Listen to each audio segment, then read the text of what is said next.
Hello, everyone, and welcome into the SunDevilSource series recap here with Noah Furtado, Jake Seymour, and Blake Deem and myself, recapping Arizona State's series sweep of Cal, their first sweep of the Golden Bears since 2011, making the Sun Devils get back to 500 overall at 14-14, as well as in Pac-12 play at 6-6. But Noah, we got some injury news after the game for Willie Bloomquist. Jax Ryan, who made that diving attempt up in Pullman, ended up dislocating his shoulder, and New Contrada's got an update on his timeline and where they're at with him, so just kind of update us on where the team's at with those injuries. Yes, so Jax Ryan, freshman infielder, had made a handful of starts at third base, shortstop, was a promising young freshman that Bloomquist had talked about a lot. He is going to have a season-ending surgery this upcoming week to repair damage to his left shoulder, left labrum in particular. And Bloomquist mentioned that they weren't sure what his future was going to look like. They even thought potentially he could play, come back at some point, but all around, given his youth, they wanted to make sure that they took care of him and put his health first. New Contradas is apparently feeling better, according to Bloomquist, but is still indefinitely at this point in time. The way Bloomquist was talking about his status, it seems like it's still really up in the air in terms of whether or not he'll even come back at all this season. But he alluded to the idea that if ASU is within reach of the postseason down the stretch, he may consider putting him out there if he's ready to go. So those two, that's where they're at. In addition, we have obviously some news on Thomas Burns that came a little bit earlier this weekend. He is dealing with some shoulder stiffness or tendonitis, and he's out for at least this weekend, but potentially longer than that.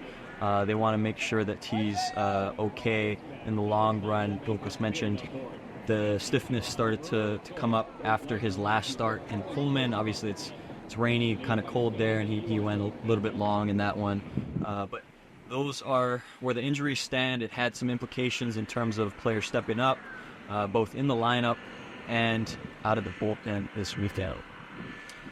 So thanks again, Noah, for that update. Across the board, ASU has some injuries with the pitching staff as well as along the infield.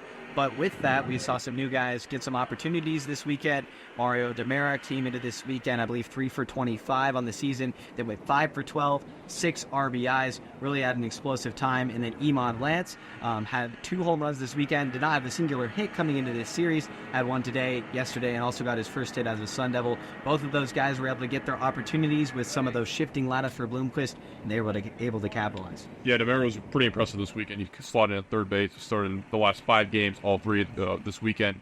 And, the big thing is with the hot corner is, like you said, Noah Contradas, he's been out for a little bit. Jax Ryan, now he's out for the season with that surgery that Noah had mentioned. And Kevin Carstetter, who's kind of been in the mix there after he moved there from second base. Now it seems like Demera maybe is finding his groove there and carving out a role for himself there. As potentially maybe even the everyday guy. I mean, he had a really good weekend, this past weekend, and he's making strides toward that. And this is what Bloomquist has kind of talked about throughout the season, is that this lineup is so deep and there's so many options that he just wants his players to be ready and kind of be able to take over whenever he needs them. The opportunities are going to be there. They might be sparse, but when you get it, you got to kind of make the most of it. And that's one thing Demera did this weekend. And guys like Lance, too, he had his first hit and first home run on Thursday, and then had an off day yesterday. He came out today and had another home run back-to-back with Jacob Tobias that gave ASU, or tied the game for ASU 2-2. Early on in the game, and then kind of let an offensive spark from there. So really is kind of quite impressive what these guys can do and step up. I mean, even a guy like Kian Vu, who, hasn't played a lot this season, stepped in at center field to give Isaiah Jackson an off day, had his first home run. So really making the most of his opportunities and kind of stepping forward and putting your best foot forward during those players. I think we have to keep in mind, especially with guys like Mario Demera and Iman Lance, is they were studs at their prior programs, everyday guys. Mario Demera, he was all WCC first teamer at San Francisco last season. Iman Lance, he was injured for the first half, but then came through with 22 starts, an impressive triple slash, made the all-regional team in Fayetteville last postseason for a good Santa Clara team. So coming into a situation in which they didn't win starting roles to open the season, and their expectations in terms of when they're going to play, when they're not going to play, really up in the air. Managing yourself in the day-to-day, your preparations, it is difficult. And I think what we're seeing now is them starting to settle into sort of a comfort zone with where they're at on the team at this point. Obviously, the injuries help put them further up in the pecking order, and especially with Lance, getting consecutive at-bats for him was a big thing. He mentioned pinch hitting, extremely difficult. Kian Vu, not so much. He's been a staple for them, whether or not he's starting or coming into a clutch situation, the 7th, 8th, 9th inning. He's hitting above 400. I think he's 13 of 30 on the season at this stage, which is just, for someone who's not a regular starter, that's as much as you can ask.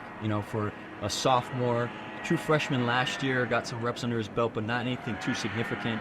And to consider how all these pieces have allowed them to push for this turnaround, right? 4-0 this week after going 0-4 throughout a skid that kind of had dimmed a lot of expectations from those following the program and what was possible for this team.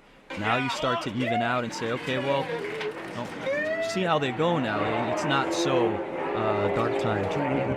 And you said that right there. And Willie Lindquist said that was arguably their lowest point that they felt all season, and now they're on their longest winning streak of the season with 4 straight wins against a Cal team that, coming into the series, was the number 3 team in the Pac-12 standings. So definitely an impressive sweep, not let alone a series victory for Arizona State. And with those injuries to Thomas Burns as the starting spot, and then also the odd Easter weekend, shifting things to Thursday, Friday, and Saturday, we saw Matt Cornelius get the ball on Thursday, and then saw Ben Jacobs get the start on on Friday, and then Connor Markle today. But just through those starts, ASU fell behind in the first inning in each of these games, had to come back from deficits. Granted, they were able to put up a lot of offense, but the bullpen had to do most of the heavy lifting this weekend. We saw Matt Teating have a career-long in innings that he pitched, along with Sean Fitzpatrick had some solid production, and Ben Jacobs, although got shaken up in that first inning, came well and responded the rest of the way. But overall, the bullpen showed some real strides this weekend in their progression forward. Yeah, absolutely. I mean, this was a weekend where A's entered it with basically one starting pitcher, on his docket. Obviously, we mentioned Thomas Burns, and then the lack of a Sunday starter that really is non-existent at this point in the season. But they kind of just throwing guys out there, basically whoever was left after Friday and Saturday, whoever was available, they put out there. So I think when you look at it in that perspective, I think if we had talked about this series on Thursday and we said, they're going to enter Saturday with 2-0 and they got a chance to sweep, we would have said they got a pretty good shot, and they proved it today with Connor Markle having a stellar performance, making his way through 5 innings, allowing just 1 earned run, and really kind of finding his groove too after the first 2 innings. He gave up a run in each of those and then really settled in. And Lundqvist said it last night that, obviously he doesn't want to give up runs in the first inning, but in a lot of ways too, it almost wakes up the offense quicker because they know they can't be complacent and let the opposing team get off it. So some of that is a good thing, but it's just something that is kind of had ripple benefits to perhaps maybe waking up this offense that's maybe been a little bit dormant over the last few weeks. Even in Las Vegas, they fell behind, right? They had I think a 7 spot they gave to UNLV. 7-1, yeah. 7-1, and they really had to climb out of that. Consider those circumstances for a second. 0-4 skid, down 7-1 against UNLV, and you come all the way back. I forget the number of unanswered runs, but it was a lot. And that kind of surge has really... 14. Was it 14? Okay. Up until the grand slam at the end, but it was 14 at one point. The reason being, there's been so many unanswered runs to speak of in the last 4 games, and I think that's representative of what this team has been able to find in terms of a groove, and they're starting to develop that confidence again, basically regain it. And Kian Vu said in the press conference today that UNLV, that game reminded them how to win, or that they can, and that's something that, it's very simple concept, but also it can be, when you have a grasp over it, it can be very positive when you let it sort of take over, and times when things aren't going your way, things can really unravel quickly. So right now, in the last week, we've seen them take the initiative mentally and to kind of redirect their course this season. So with the pitching, Blomqvist has, in prior instances, talked about not wanting to rob Peter to bait Paul. The instance in which he has to pull from the bullpen to allow for some solid starts. Ben Jacobs, he had to do that. He was forced to do that with Burns being out this weekend. But even moving forward, you have 2 rotation spots that really there's no obvious solution, but you've seen so many different guys step up out of the bullpen and give you length. Matt Teating went, more than 5, was it? Starts out of the bullpen Thursday. Exactly. Hunter Onlid a week or 2 ago did the same thing. Ryan Schieffer has shown the ability to consistently give him 3 innings. So there's a lot to consider in this equation about who's on the table, who's not, and you're balancing, okay, you want to stay in the game, so you want to put out your best option to start the game, but you also want to make sure that you have enough fuel on the back end to either keep you in it, maintain a lead, which through the first couple of years was a major concern for the staff. So ASU a couple times this weekend was able to pair the pitching with the hitting and are trying to find that rhythm as they are now on a 4-game win streak, and they're going to get all the momentum they get going into this upcoming week where they take on the crosstown rivals GCU at home on Tuesday, and then they hit the most daunting part of their schedule heading up to Corvallis on the road to take on the number 2 team in the country in Oregon State. This is going to be the biggest test as where this ball club is against a team in Oregon State that is likely Omaha bound, and we know that ASU wants to get in that stage too. Yeah, I mean, it's kind of another test for ASU this weekend. I mean, obviously GCU is a great team, and you can't write it off before they get to the weekend. But just kind of looking at Oregon State, this is the type of team ASU and Blomqvist really envision themselves being and beating. So it's a good test for them, especially coming off of the Texas kind of road trip that necessarily didn't really go their way in terms of wins and losses. I think they proved it a little bit, but also showed like we still got a little bit more room to improve there. And this is another opportunity to kind of be like, hey, we're on a hot streak. It's their longest win streak of the season, and they feel like they maybe turn a new leaf. And now you get the perfect opportunity to really put that to the test and say, hey, going up against number 2 Oregon State, let's see how we do against a program that is the premier of Pac-12. Things are on the up. The trajectory has definitely shifted. However, there is still a lot of figuring out to do. When you have to stick and glue the way that Blomqvist has had to repeat in terms of what his strategy is to put together a lineup on any given day, and especially figure out the sequencing for pitchers in any given day. That's a scary thought, especially when you're going to be going to Corvallis and having to play an elite team that has a lot more figured out on those terms.